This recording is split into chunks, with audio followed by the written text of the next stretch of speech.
السلام عليكم، عاملين ايه يا اصحابي؟ عاملين ايه يا اخواتي؟ دايما لما بنقول مصر القديمة بنفتكر الاهرامات، الملوك، المقابر، المعابد. لكن في ملك واحد بس قلب الدنيا فوق عن تحت. ملك قرر يحارب تقاليد آلاف السنين ويقف قدام الكهنة ويغير الديانة وينقل العاصمة ويكسر الأصنام.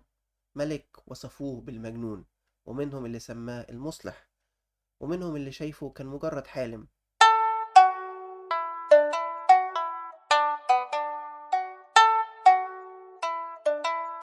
الملك ده هو إخناتون، والنهاردة هنحكي حكايته، بس مش زي أي حد بيحكيها. ومش هنعملها بطريقة خيالية، لأ، إحنا هنربطها بالطريقة اللي تليق بقناتنا هنا، اللي هي معلومات، خيال بسيط جدا، وتحليل. وطبعا من غير ما نتجاوز في الحدود الدينية. قبل ما يظهر إخناتون، مصر كانت ماشية بسيستم ثابت بقاله آلاف السنين. آلهة كتير، وكهنة أقوياء، ومعابد مليانة، وقوة اقتصادية ضخمة. والدولة الحديثة كانت في عز مجدها. الناس عبدت آمون وراع وحورس، والكهنة كانوا تقريبا الدولة داخل الدولة.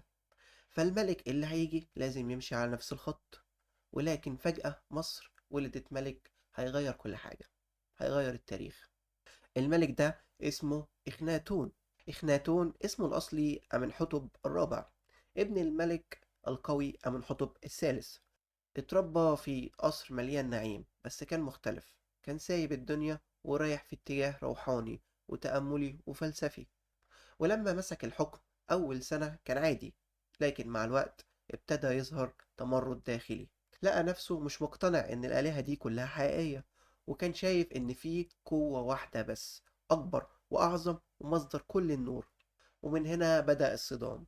إخناتون بص للكهنة وقال لهم بطريقة غير مباشرة: مش محتاج وسطاء، مش محتاج نظامكم، الإله واحد بس، اللي هو آتون. التغيير ده عمل زلزال سياسي. كهنة آمون في طيبة كانوا بيحكموا نص مصر تقريبا. فجأة الملك قرر يقلل نفوذهم ويوقف عباداتهم ويمنع المهرجانات اللي كانت مصدر فلوسهم. وبدأ يبني عاصمة جديدة في مكان مفهوش نفوذ للكهنة، وسماها إخت آتون، مدينة تل العمارنة الحالية. إخناتون قال الإله واحد بس، اللي هي الشمس، اللي هي رمز النور. مش معناه إن دي كانت ديانة توحيد بمعنى الدين اللي نعرفه، ولكن محاولة روحانية غريبة بالنسبة لزمنه، وغالبا أثرت فيه تجارب وأحداث وموروثات قديمة. وهنا نفتح باب السؤال: هل ممكن إن مصر كانت عندها فكرة الإله الواحد؟ هل القصص اللي مرت على مصر زي قصة يوسف عليه السلام سابت أثر في ذاكرة المجتمع، أو حتى في الثقافة العامة؟ مش بالضرورة علاقة مباشرة، لكن ممكن يكون عبر السنين فضلت هناك فكرة، في فكرة إن في إله واحد.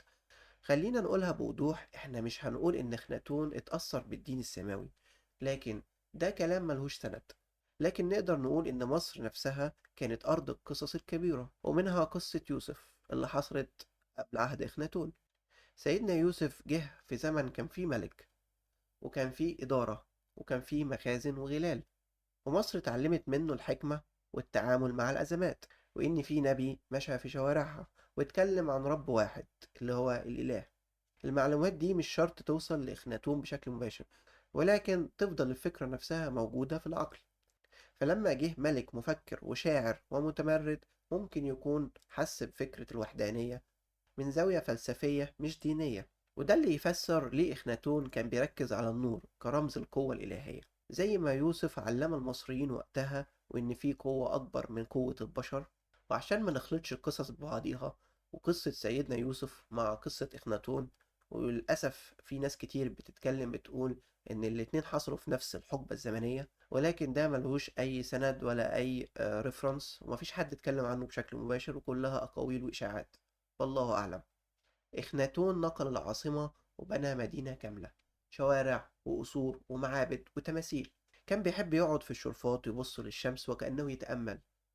ولكن المدينة دي عاشت حياتها كلها في 15 سنة بس، بعد موته اتهجرت بالكامل. طب ليه؟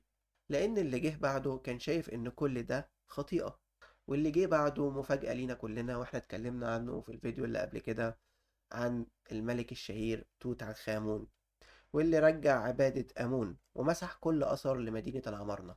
ومن هنا يبدأ سقوط إخناتون. ليه المصريين وقتها رفضوا إخناتون؟